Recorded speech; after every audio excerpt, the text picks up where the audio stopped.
샬롬 제인에어 11번째. 그녀가 말했다. 몇 시에 가면 되죠? 내가 물었다. 6시요. 시골에 오시면 일찍 주무시고 일찍 일어나시거든요. 지금 옷을 갈아입으시는 게 좋겠어요. 내가 도와드리죠. 저는 여기 있어요. 옷을 갈아입어야 하나요? 물론이죠. 나도 주인 양반이 계시는 동안에는 저녁에 항상 갈아입거든요.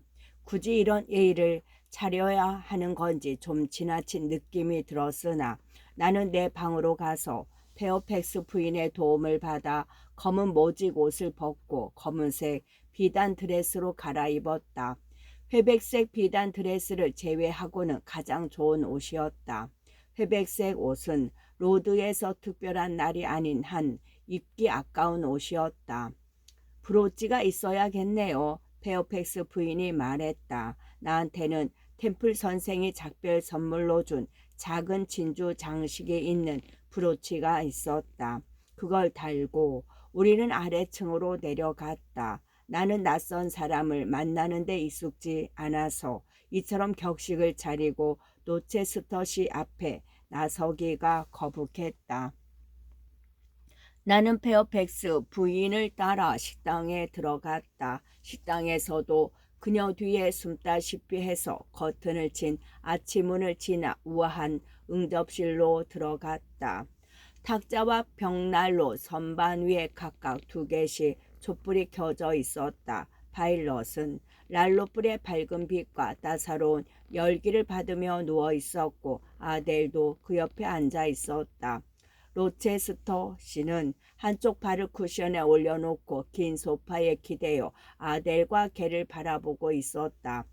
난로불이 그의 얼굴을 환히 비추었다. 넓고 진한 눈썹, 검은 머리를 옆으로 쓸어 넘겨 각진 이마가 더욱 도드라졌다. 그는 어제 좁은 길에서 만난 바로 그 나그네였다. 잘생겼다기보다 성격이 그대로 드러난 얼굴이었다. 콧날은 과감한 성격을, 커다란 콧구멍은 거친 성격을 드러내고 입과 턱 부분은 우락부락한 것이 딱 그 나그네였다. 외투를 벗은 모습이 각진 얼굴과 잘 어울렸다.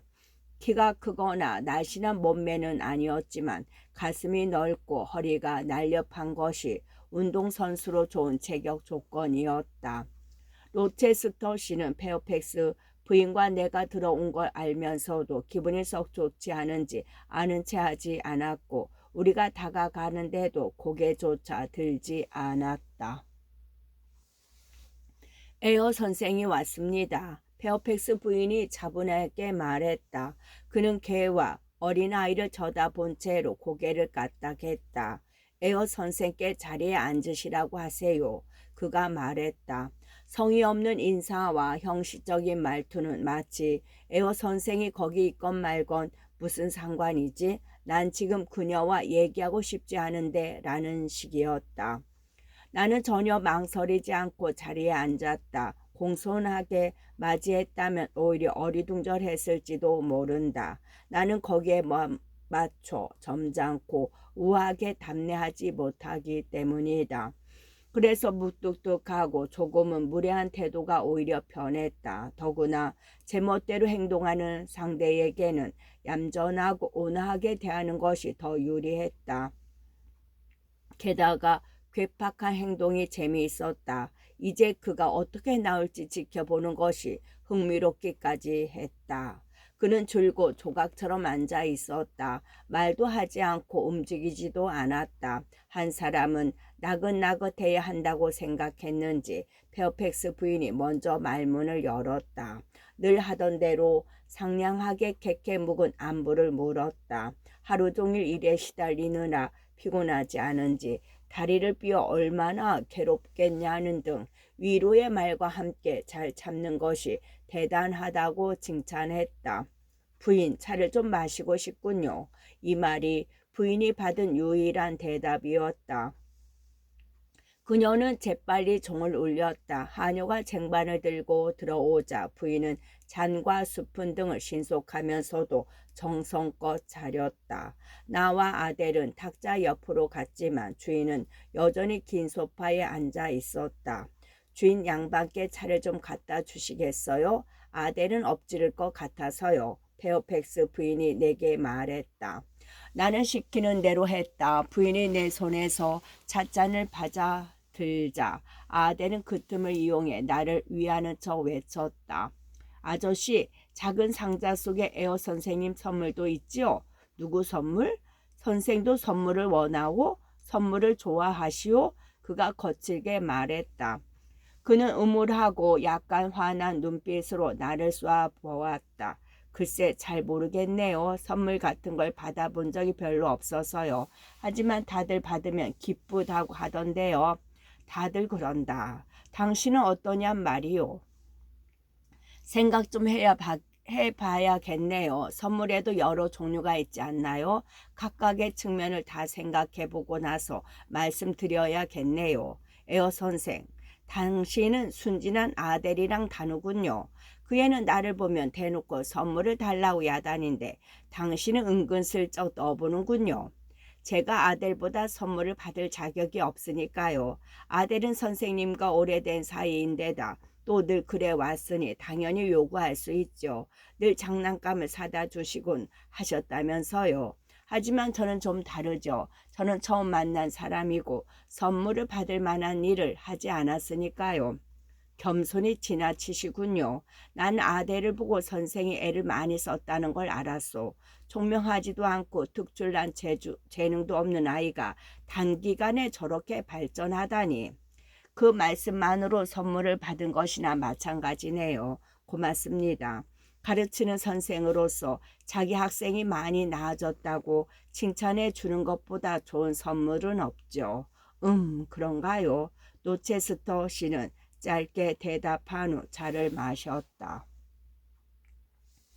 난로 가루 오시오. 차 쟁반을 내가고 페어팩스 부인이 뜨개질감을 들고 구석 자리에 앉자 주인이 이렇게 말했다. 마침 아델이 내 손을 잡고 예쁜 책과 콘솔 위의 장식품과 옷장을 구경시켜 주려고 방안을 이리저리 끌고 다닐 때였다. 우리는 주인이 지시한 대로 따랐다. 아델은 내 무릎에 앉고 싶었으나 노체스터 씨가 파일럿이랑 놀라고 했다. 이곳에 온 지 석 달쯤 되었나요? 네, 그렇습니다. 그러면 그전에는 어디 있었소? 먼머주의 로드 학교에 있었습니다. 아, 자선학교? 얼마나 오래 있었소? 8년 있었어요. 8년이라 정말 대단한 끈기군. 그런 고장에서는 누구든 30분이면 지칠 텐데 선생 얼굴빛이 저 세상 사람 같은 것도 당연하군요. 어디서 저런 낯빛이 되었을까 궁금했거든. 어젯밤 회의로 가는 길에서 내게로 다가왔을 때 나는 기묘하게도 옛날 동화가 생각나서 당신이 내 말에 주문을 건 게 아닌가 생각했소. 아직도 홀려 있는 것 같고 말이야. 부모님은 두 분 다 안 계세요. 원래 안 계셨던 거요? 부모님을 기억해요? 아니요. 그럴 줄 알았소. 그래서 산 울타리 층계에 앉아 친구들을 기다렸던 거요? 친구라니요? 초록색 옷을 입은 요정들 말이요. 그날은 요정들이 나타나게 적당한 달밤이었소. 내가 자기네들 둥근 놀이터를 들쑤셨다고 길에서 다 망할 얼음을 깔아놓은 것 아니요. 나는 머리를 저었다. 초록색 옷을 입은 요정들은 100년 전에 이미 영국을 떠났답니다. 게다가 해로 가는 그 길이나 이 근처 어디든 요정 그림자도 찾아볼 수 없어요. 여름이든 가을, 겨울이든 아무리 달밤이라도 요정들은 나타나지 않을 거예요. 나도 그와 마찬가지로 진지하게 대답했다. 페어팩스 부인이 뜨개질을 하다 말고 눈썹을 치올리며 도대체 무슨 얘기를 하는 건지 의아해했다. 그런 부모님이 안 계시다면 친척은 있겠죠. 숙모나 숙부. 로체스터 씨가 말했다. 뵌 적 없어요. 그럼 집도 없어요. 형제는 어디 있어? 형제도 없어요. 그럼 누가 이곳을 추천했소? 제가 광고를 냈더니 페어팩스 부인이 답장을 주셨습니다. 그렇습니다. 부인이 이제야 우리가 무슨 얘기를 나누는 것인지 이해하고 끼어들었다. 저는 하느님의 인도로 이분을 선택했다고 생각하고 매일 감사의 기도를 드린답니다. 에어 선생은 더할 나위 없이 귀한 친구이고 아델에게는 친절하고 자상한 선생님입니다. 애쓸 필요 없어요. 남의 칭찬을 듣고 생각을 바꿀 내가 아니니까. 판단은 내가 하는 거요. 이 선생은 내 말을 넘어뜨리는 일부터 했단 말이요. 로체스터 씨가 말했다. 뭐라고요? 페어팩스 부인이 물었다. 이 선생 때문에 다리를 삐었으니 고맙다고 해야겠소. 미망이는 무슨 말인지 몰랐다. 에어 선생, 도시에서 살아본 적 있소? 없습니다. 사람들과 많이 사귀어 봤소. 로드 학생과 선생들 뿐이었어요. 그리고 지금 손필드 식구들이 있고요. 책은 많이 읽었나요? 제가 구할 수 있는 정도요. 그리 수준 높은 것도 아니고요. 당신은 수녀 같은 생활을 해왔군.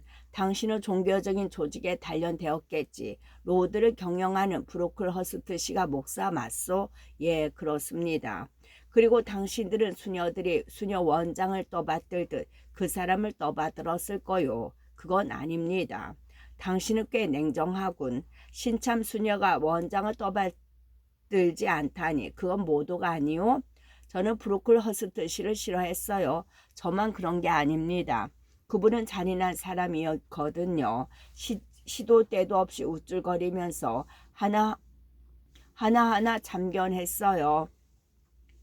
학생들 머리를 잘라버리기도 하고 전략한답시고 쓸 수도 없는 질 나쁜 바늘과 실을 사다 주곤 했어요. 그건 전략이 아니죠. 우리가 이야기하는 내용을 알아듣고는 페어팩스 부인이 간간히 끼어들었다. 다른 건 또 없소? 로체스터 씨가 물었다. 위원회가 생기기 전에는 그분이 물품 관리를 했기 때문에 우리는 굶기 일쑤였어요. 일주일에 한 번씩 지루한 설교로 우리를 미치게 하고 밤마다 자기가 쓴 글 중에서 갑자기 사람이 죽거나 벌을 받는 이야기를 들려줘서 우리를 두려움에 떨면서 잠들어야 했어요. 로드에는 몇 살 때 들어갔어? 10살쯤이었어요. 그럼 그간에 8년간 있었으니 지금 18살이겠군. 내가 고개를 끄덕였다.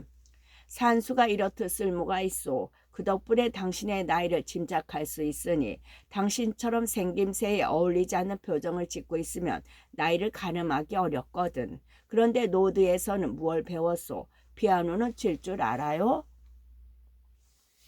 조금요. 의뢰 그렇게 대답하지. 서재로 가시오. 내가 명령조로 말하더라도 이해하시오. 이래라 저래라 하는 말투가 입에 배어서 새로 들어온 사람한테도 어쩔 수 없소. 그건 그렇고 촛불을 들고 서재로 가시오. 문을 그냥 열어놓고 피아노 한 곡 쳐보시오. 나는 방을 나가서 시키는 대로 피아노를 쳤다. 그만.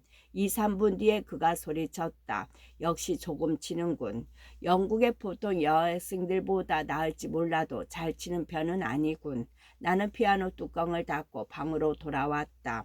로체스터 씨가 계속 말했다. 오늘 아침 아델이 선생의 그림이라면서 스케치 몇 장을 보여주더군요. 그게 정말 선생이 직접 그린 것인지는 모르겠지만 다른 그림 선생이 도와준 거 아니요? 아니요, 천만에요. 내 입에서 갑자기 큰 소리가 튀어나왔다. 아, 자존심이 상했군. 그럼 다른 걸 보여 좀 줘요.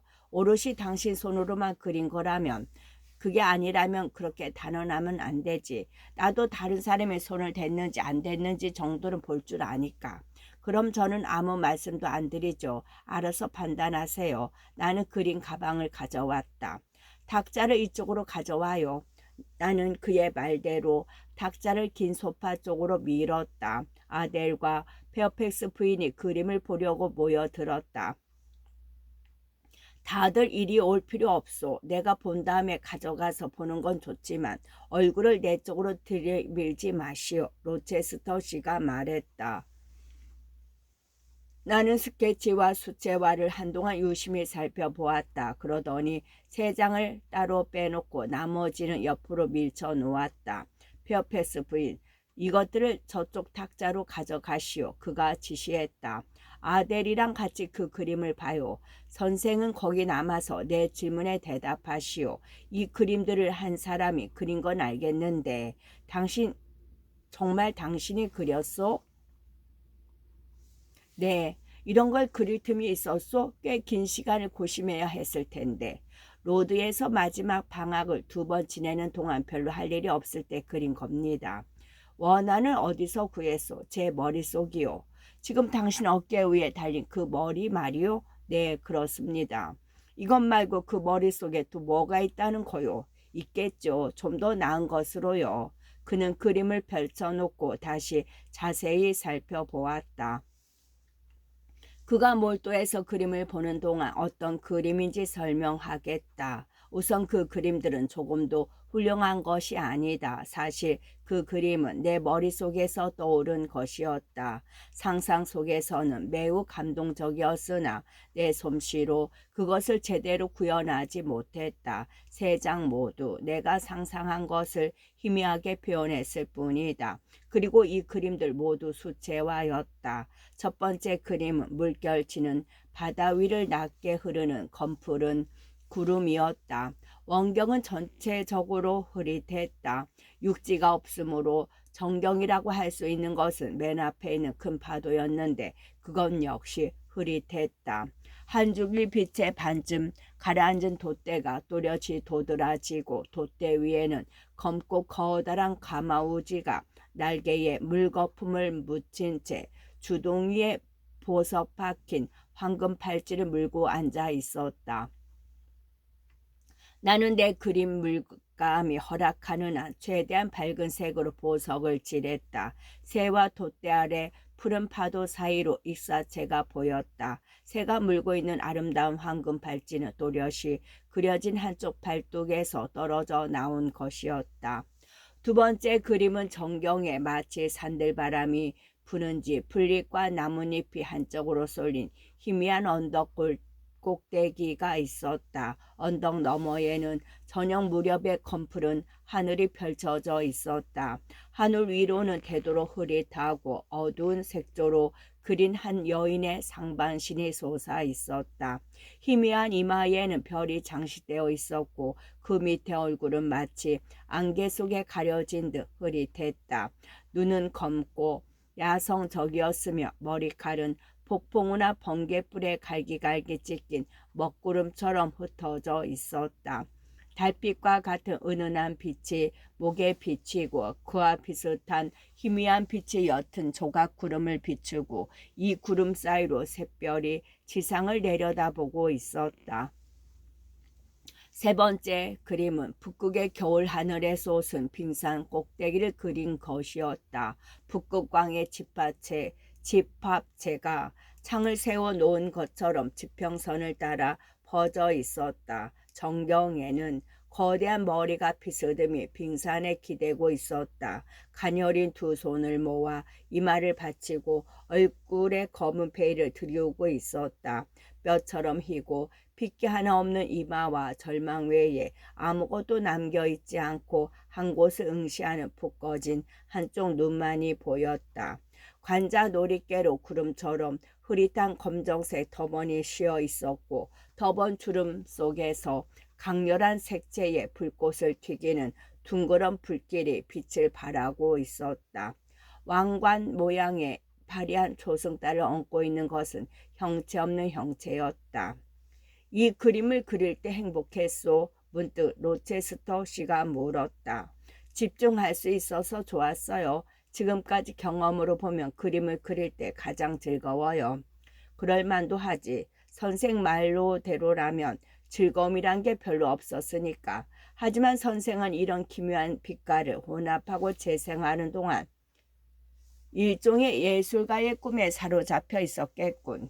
매일 오래도록 그림을 그렸소? 방학이라 할 일이 없었어요. 아침부터 점심때까지 그리고 낮부터 밤까지 그렇게 계속 앉아서 그렸죠. 더구나 한여름에는 해가 길어서 오래 전념할 수 있었죠. 그럼 당신은 그 노력의 결과에 만족했소? 어림도 없죠. 머릿속 상상을 제대로 표현하기에는 제 솜씨가 턱없이 부족해서 괴로울 지경이었어요. 제 실력으로는 도무지 표현할 수 없는 상상들을 한 거죠. 그 정도는 아니요. 어떤 상상을 했는지 윤곽은 표현했으니까.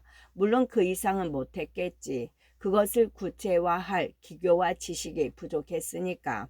어쨌든 이 그림들은 여학생 솜씨치고는 특별한 데가 있어. 상상도 요정 같군. 이 샛별을 형상화한 눈은 꿈에서 본 거겠죠. 눈을 이렇게 또렷이 그렸는데 왜 생기가 없을까? 그건 위에 있는 달빛 때문에 눈의 광채가 사라진 것이지. 그리고 눈이 그토록 엄숙하고 깊은 것은 무슨 뜻일까? 바람을 표현하는 법을 누가 가르쳐 주었소? 저 하늘과 산 꼭대기에 돌풍이 불고 있소. 당신은 어디서 레트모스 그리스 신화에 등장하는 산 레트모스를 보았소? 저건 바로 레트모스 산이요. 자, 그림을 지우시오. 내가 그림 가방의 끈을 다 매기도 전에 그가 회중시계를 보고 갑자기 소리쳤다. 9시요. 아델을 이렇게 늦게까지 재우지 않다니. 아델은 잠자리로 데리고 가시오. 아델은 나가기 전에 그에게 키스했다. 그는 그의 인사를 받았으나 파일럿과 입맞춤한 것만큼도 기뻐하지 않았다. 그럼 모두 안녕. 그가 문을 향해 손짓을 했다. 우리와 같이 있는 것이 실증나서 내보내고 싶다는 손짓 같았다. 페어팩스 부인은 뜨개질감을 말았고 나는 그림 가방을 집어들었다.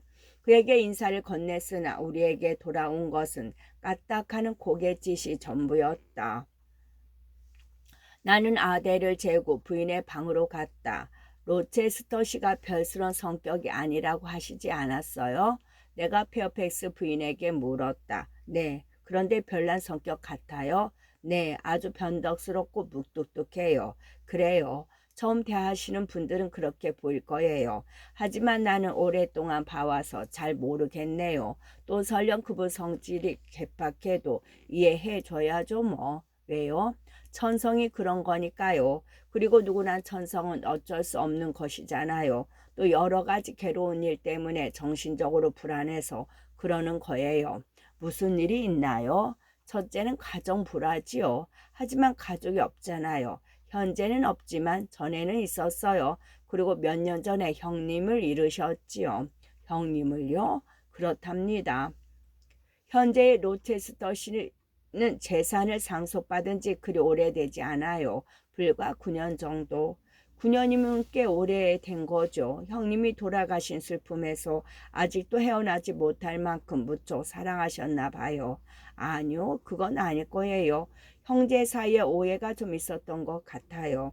형님인 노랜드 로체스터 씨가 주인 양반인 에드워드 로체스터 씨에게 좀 섭섭하게 하신 것 같아요. 아버지가 동생을 미워하도록 이간질했나 봐요. 그 부친께서는 가문의 재산을 한 사람에게 묶어두고 싶어 했어요. 재산을 분배하면 줄어드니까요. 그러나 집안의 체면도 있고 해서 에드워드 씨에게도 재산을 나눠줘야겠다는 생각을 한 모양이에요. 에드워드 씨가 성년이 되자 로랜드 씨와 부친이 결탁해서 그다지 공평하지 못하게 처리했죠. 에드워드 씨에게 재산을 나눠주는 조건으로 괴로운 상황에 빠뜨린 겁니다. 어떤 상황이었는지는 잘 모르지만 아무튼 도저히 받아들일 수 없었던 거예요. 원래 그리 너그러운 성격도 아니고요.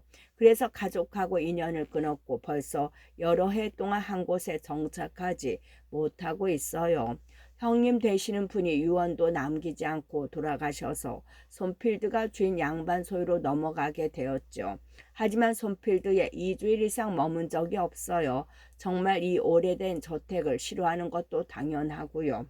왜 이 저택을 싫어하시죠? 음침해서 그런 거겠죠 뭐. 이것은 분명 명확한 대답이 아니었다. 나는 자세히 알고 싶었지만 페어팩스 부인은 로체스터 씨가 왜 고통스러워하는지 그 원인이나 내력에 대해 더 이상 말하지 않았다. 확실하게 아는 것이 없거나 아니면 말하기 싫은 것 같았다. 부인의 정확한 내막은 자기도 모를 뿐더러 얘기한 것도 대부분 자기 추측이라고 못 박았다. 그리고 이 문제에 대해 더 이상 말하고 싶지 않은 눈치여서 나도 더 이상 물어보지 않았다. 제14장 그 후 며칠 동안 로체스터시를 보지 못했다. 오전에는 몹시 바쁠 듯했다. 그리고 후에는 밀코트와 주변에서 신사들이 찾아와 가끔 식사를 하고 가기도 했다. 비었던 발이 승마를 해도 괜찮을 만큼 낫자 종종 말을 타고 나가서는 늦은 밤까지 돌아오지 않는 걸로 봐서 아마도 신사들의 방문에 담례하느라 그런 것 같았다. 이러는 동안 그는 아델도 부르지 않았다. 나는 큰 홀이나 계단 복도에서 가끔 그와 마주치는 게 전부였다. 그럴 때면 서먹서먹하게 고개 인사를 하거나 차가운 눈길로 잠시 아른 채 하고는 거만하게도 냉정하게 지나쳐 버리거나 때로는 신사답게 친절하게 인사하고 미소 지을 때도 있었다. 변덕스러운 그의 감정 변화에 나는 신경 쓰지 않았다. 어차피 나와 밀접한 관계도 아니고 또한 그 감정의 썰물과 밀물이 나 때문은 아니라는 것을 알기 때문이었다. 어느 날 손님들과 만찬을 가질 때였다. 그는 사람을 보내 내 그림을 가져오라고 했다. 나는 손님들에게 보여주려고 그러는 것이라고 생각했다. 그러나 페어팩스 부인 말로는 신사들은 밀코트에서 있을 공적인 모임에 참석하려고 일찍 자리를 떴으나 그날 밤은 비오는 굳은 날씨여서 노체스터 씨는 가지 않기로 했다는 것이었다. 손님들이 모두 돌아가자 그는 곧 종을 울려 나와 아델을 아래층으로 불렀다. 나는 아델의 머리를 단정하게 빗겼다. 그리고 크게 나무랄 데 없는 퀘이커 교도 같은 내 옷차림을 한번 점검했다. 따내린 머리까지 흐트러짐이 없었다. 나는 아델을 데리고 계단을 내려갔다. 아델은 작은 상자가 도착했을 거라고 했다. 무슨 착오가 생겨 이제야 도착한 것이다. 아델은 무척 기뻐했다. 우리가 식당에 들어섰을 때 탁자 위에 작은 상자 하나가 놓여 있었는데 아델은 직감적으로 선물 상자라는 것을 알아차렸다. 내 거야 내 거. 아델이 소리치며 달려갔다. 그래, 드디어 네 선물이 도착했구나. 자, 오갈 데 없는 파리 아가씨, 이걸 갖고 구석으로 가서 꺼내보거라. 은근히 비웃는 듯한 굵은 로체스터 씨의 목소리가 난로가의 거다란 안락의자에서 들려왔다. 그리고 해부 순서가 어떻고 내장 상태가 어쩌니 하는 설명은 필요 없다. 수술은 입을 다물고 하란 말이야. 조용히 알았어. 아델한테 굳이 이런 주의를 줄 필요도 없었다. 그녀는 이미 보물을 들고 소파에 앉아 꼭 묶은 상자의 끈을 풀기에 바빴다. 끈을 다 끄르고 은색 종이 포장지를 들치고 그녀는 이렇게 외쳤다. 어머 아이 예뻐라. 그러고는 정신없이 바라보았다. 에어 선생 거기 있어? 그때 주인은 문 쪽을 돌아보려고 몸을 반쯤 일으키며 물었다. 아 오셨군. 여기 와서 앉아요. 그러면서 그는 자기 옆으로 의자 하나를 끌어다 놓았다. 난 애들 떠드는 소리가 딱 질색이요. 이 나이에 혼자 사는 사람한테는 아이들 소리에도 아무런 감흥이 없으니 말이요. 어린애와 저녁 내내 같이 지낸다는 건 생각조차 할 수 없소. 에어 선생, 의자를 멀리 끌어가지 말고 내가 놓아둔 그 자리에 앉아요. 제발 그렇게 해요. 빌어먹을. 자꾸 예의를 망각한단 말이야. 소탈한 노부인처럼 예의 바른 척하지는 못하고. 어쨌든 우리 페어팩스 부인도 신경 써야 할 텐데 그분한테 함부로 해서는 안 될 거요. 그 할머니도 페어팩스 집안의 한 사람이니까. 물론 페어팩스 집안에 시집 온 것이긴 하지만 피는 물보다 진하다는 말이 있지 않소. 그는 종을 울려 페어팩스 부인을 불러오라고 했다. 부인은 곧 뜨개질 바구니를 들고 왔다. 어서 와요. 부인, 자선사업 같은 일을 부탁하려고 불러왔소. 아델한테 선물 얘기를 일절하지 말라고 일렀는데 저 애는 말이 하고 싶어 안달이라오. 아들 얘기를 들어주고 말동무 좀 해줘요. 그렇게만 해준다면 나한테 덧없는 자선을 베푸는 거요. 그 전에 벌써 아델은 페어팩스 부인을 보자마자 자기 소파로 불러 재빨리 상자 속에 들어있던 도자기와 상아 세공품 그리고 밀랍 인형들을 그녀의 무릎에 장뜩 늘어놓고는 겨우 습득한 어설픈 영어로 한껏 들떠서 설명해 주었다. 자, 이걸로 주인 구실을 다 한 셈이군. 손님끼리 재밌게 지내고 있으니 이제 나도 즐겨야겠군. 에어양, 의자를 좀 더 끌어와요. 아직 너무 멀어. 이 푹신한 의자에서 움직여야 당신 얼굴이 보일 텐데 그러고 싶지는 않거든. 나는 구석에 그대로 있고 싶은 마음이 간절했지만 지시대로 따랐다. 노체스터 씨가 직접 명확하게 지시한 것은 그대로 따르는 것이 당연한 듯했다. 앞에서 말했듯이 우리는 식당에 있었다. 만찬을 위해 켜놓은 휘황한 쌍드리에의 불빛이 방안을 비췄고 커다란 벽난로에서는 불이 활활 타올랐다. 진홍빛 커튼은 식당의 높은 창문과 그보다 더 높은 아치문에 아늑하게 드리워 있었다. 아들의 작은 얘기 소리 외에는 사방이 고요했다. 그 애는 감히 큰 소리로 얘기하지 못했다. 아들의 말소리 중간중간 유리창에 부딪는 겨울 빗방울 소리가 들렸다. 다마스크 비단을 씌운 의자에 앉은 로체스터 씨는 전에 내가 보았던 인상과는 달랐다. 그리 사납지도 침울하지도 않았다. 입가에 미소를 머금고 눈은 빛났다. 포도주를 마셔서 그런지도 모른다고 생각했다.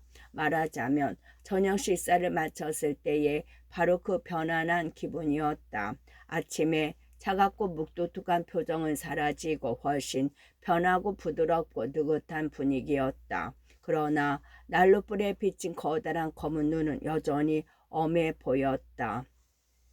유달리 눈이 커서 그렇게 보일 것이다. 검고 아름다운 눈은 부드러운 빛을 품어내지는 않으나 깊숙이 들여다보면 조금은 그런 느낌을 주었다.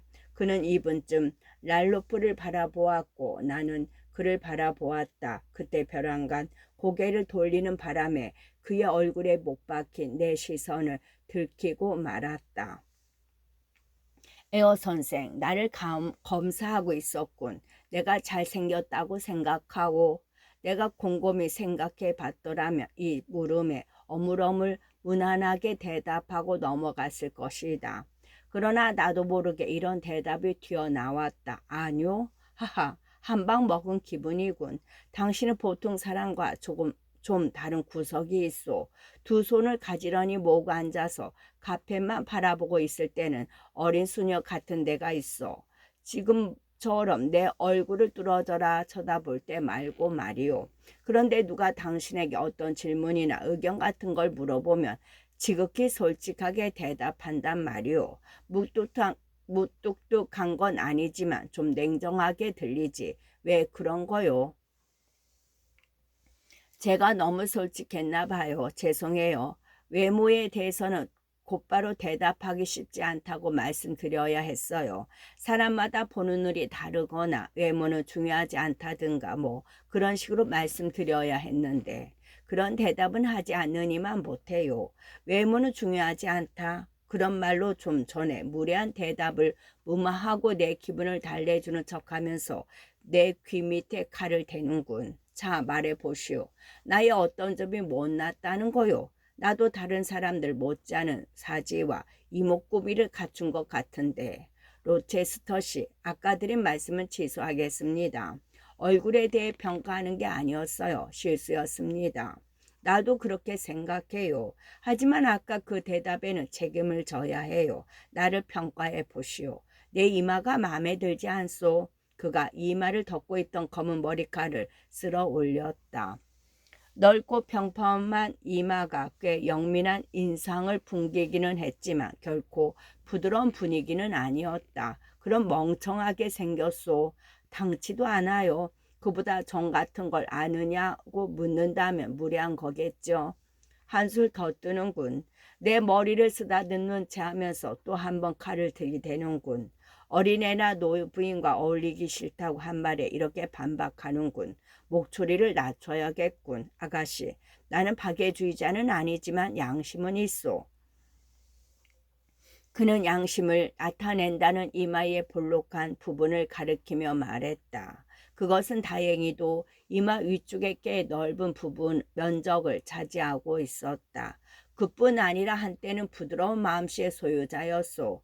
당신 나이 때는 아주 다정다감하고 감정이 풍부한 청년이었지. 어려운 처지에 있거나 불행한 사람들, 어린아이들을 특히 배려했소. 그러나 운명이 나를 흠씬 두들겨 패고 그것에 휘둘리면서 지금 나는 고무공처럼 단단하고 질긴 사람이 되었소. 내 딴에는 그런 내 자신이 기특하다 싶은데 말이오. 아직 한두 군데 틈이 벌어져 있고 깊은 한가운데는 감정이 도사리고 있지만 이런 나도 아직 희망이 있는 건가요? 희망이라니요? 고무공에서 사이사이로 뜨거운 피가 흐르는 인간으로 돌아갈 수 있겠냔 말이요. 확실히 술을 너무 많이 마신 거야. 나는 이런 생각이 들었다. 이런 황당한 물음에 어떻게 답해야 좋을지 몰랐다. 되돌아갈 수 있는지 없는지 내가 무슨 수로 판단한단 말인가. 몹시 당황한 것 같군요, 에어 선생.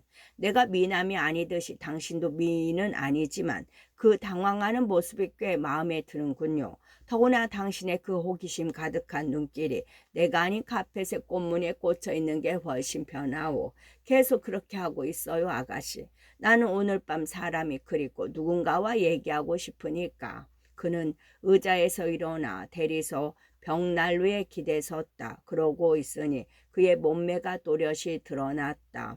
유달리 넓은 가슴은 팔다리 길이하고 비율이 맞지 않았다. 사람들은 그를 보고 못생겼다고 생각할 것이다. 그러나 자신만만한 태도가 몸에 배었고 행동도 자연스럽고 대담했다. 자신의 외모에는 전혀 신경 쓰지 않는 듯이 보였다. 본래 타고났는지 아니면 노력한 것인지는 몰라도 외모의 부족함을 상쇄하고도 남는 당당함이 있었다. 끝.